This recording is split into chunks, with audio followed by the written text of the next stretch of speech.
JKSSB के SI का जो रिज़ल्ट आया हाल ही पे, काफ़ी ज़्यादा शोर जो है उसको लेके हुआ। कहा जा रहा था कि धांधली जो है उस पर काफ़ी ज़्यादा हो रही थी। इसको लेके प्रशासन ने जो है उस पर कार्रवाई भी जो है अब बिठा दी गई है। बहुत सारे बच्चे जो हैं SI एस्पिरेंट जितने भी यहाँ पर हैं काफ़ी टाइम से प्रोटेस्ट फिर से कर रहे हैं। इनसे बातचीत करेंगे कि आज जो प्रोटेस्ट का आखिर इनका मकसद जो है क्या है। सर आपका नाम?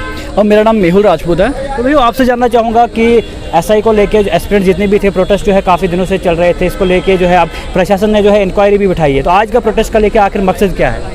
मकसद हमारा यही है कि निष्पक्ष जांच हो। जिन बच्चों के भविष्य के साथ खिलवाड़ किया गया, यहाँ कितने बच्चे ऐसे आए हैं, मैं आपको बता दूं, अगर आपको ऐसा लगता होगा कि यहाँ सिर्फ वो बच्चे हैं जो मेरिट में फॉल नहीं कर रहे हैं, तो ये आपकी गलती है। यहाँ 104 112 मेरिट वाले बच्चे भी आए हैं, क्योंकि इससे पहले भी वो कंपेटिटिव में एक्सपेयर हुए हैं। जो फॉर्म में 1 नंबर से रहा है, पंचायत में 2 नंबर से रहा है, और उन्होंने ये चीज़ देखी है कि अगर आज नाइंसाफ़ी हुई है तो हो सकता है उनके साथ पहले भी नाइंसाफ़ी हुई हो। और हमारी बड़ी उम्मीदें थी JKSSB से, क्योंकि इस बार ये कहा गया था कि JKSSB कंडक्ट करवाएगी। होम डिपार्टमेंट से ये ले ली गई थी, पुलिस डिपार्टमेंट से ये ले ली गई थी कि निष्पक्ष जो है वो इसकी परीक्षा रहेगी, निष्पक्ष जो है वो इसके नतीजे रहेंगे। आप खुद ही सोचिए, जो इंसान रक्षक की नौकरी के लिए भक्षक का काम करना चाह रहा है, बनने के लिए रक्षक की नौकरी के लिए भक्षक ही कर रहा है, वो इंसान आगे जाके क्या करेगा?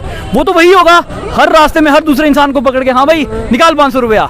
ये वही गुंडा राज की बात हो गई है। आप पैसे दो और नौकरी लो। अगर ऐसी बात है, हम भी काबिलियत है, हम भी पैसा दे सकते हैं, लेकिन हमारा ज़मीर, हमारे जो हमारी परवरिश है, हमारे जो संस्कार है, वो हमें इस चीज़ की इजाज़त नहीं देते। मेरे कितने दोस्त हैं जो मुझे बेस्ट फ्रेंड है, मेरे भाई बंधु मुझे कहते थे, और मुझे लोग फ़ोन करके पूछ रहे हैं, यार तेरे तो भाई बंधु थे, उन्होंने तुझे पेपर नहीं दिया।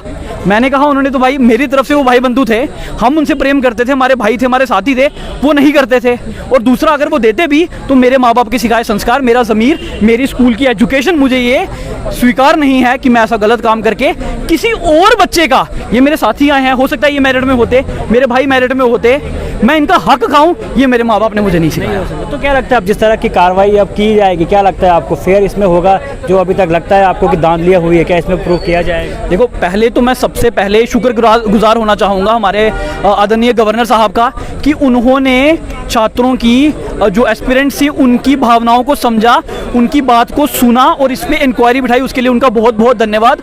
उसी के साथ हमारा उनसे एक अनुरोध और है कि इंक्वायरी तो चलेगी ही चलेगी, री एग्ज़ाम होना चाहिए, क्योंकि हमारे साथ भी बच्चे हैं, हम भी हैं जो मेरिट में स्कोर कर रहे हैं, और हम चाहते हैं अगर हमने आज स्कोर किया है, हम 2 महीने बाद भी स्कोर करेंगे, और जिन्होंने आज धांधले से स्कोर किया है वो 2 दिन बाद रोएंगे ही रोएंगे।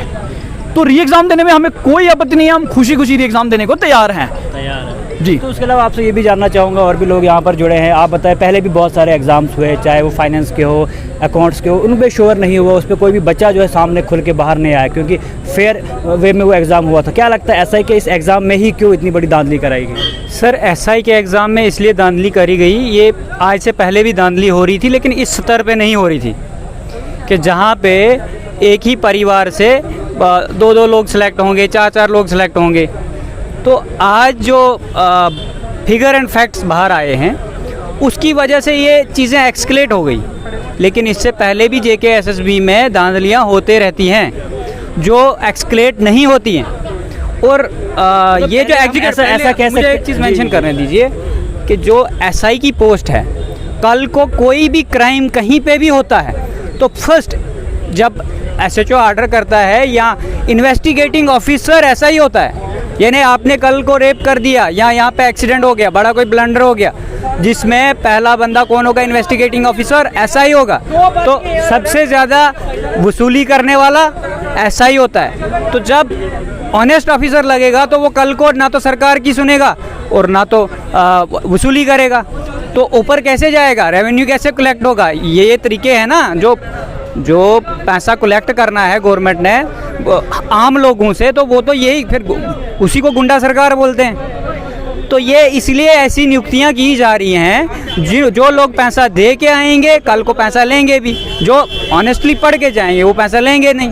तो सरकार को क्या करें? करप्शन के चांसेस बहुत ज़्यादा बढ़ जाते हैं। हाँ, यही है, करप्शन मुक्त हो रहा ना, भारत करप्शन मुक्त हो जाएगा।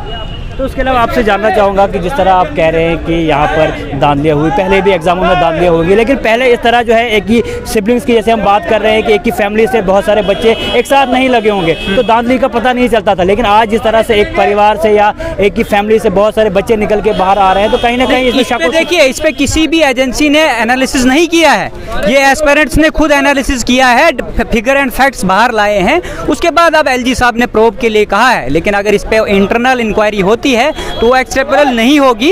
इन केस अगर इंडिपेंडेंट जुडिशरी इसमें एसआईटी बिठाई जाएगी या इंडिपेंडेंट जुडिशरी को नियुक्त किया जाएगा इस इंक्वायरी के लिए या सीबीआई, जब इसमें इंडिपेंडेंट इंक्वायरी होगी तभी ये स्कैम बाहर आएगा। तो आज जो आपका प्रोटेस्ट है, आपसे ये जानना चाहूँगा कि आप क्या चाहते हैं कि इसमें जो कार्रवाई जिस तरह की, क्या एग्जाम्स आप चाहते हैं दोबारा हो या सिर्फ कार्रवाई हो, जिस तरह का धांधली जो बच्चे बहुत सारे निकल के आए का सिर्फ उन पे जो है बिल्कुल चेक किया जाए? एक साफ शब्द, एक लाइन में मैं ये बात बोलूँगा कि एक मिसाल कायम होनी चाहिए, वो री एग्ज़ाम के थ्रू हो, वो इंक्वायरी के थ्रू हो या वो जजमेंट के थ्रू हो, एक मिसाल कायम हो कि इनकी आने वाली 100 पूछते धांधला करने से पहले सोचें कि यार उनका केस याद रख लो, क्योंकि एक बार मिसाल कायम होगी तो आने वाले 10, 20, 50, 100 एग्जाम्स तक ये लोग डर के रहेंगे। और डर होना एडमिनिस्ट्रेशन का, जो गुंडोगर्दों का, जो गुंडाई एलिमेंट्स है उनमें सरकार का, उनमें एडमिनिस्ट्रेशन का डर होना बहुत जरूरी है। तो आज का अभी का जो प्रोटेस्ट है आपका, तो खाली यहाँ पर है कि अदर्स यहाँ से भी कहीं और जा रहे हैं? नहीं, इसके अलावा भी अभी जो है हमारे साथी जो है, हमें एक मेमोरेंडम, हमें एक एप्लीकेशन जो है, अपनी कंप्लेंट जो है फॉर्मली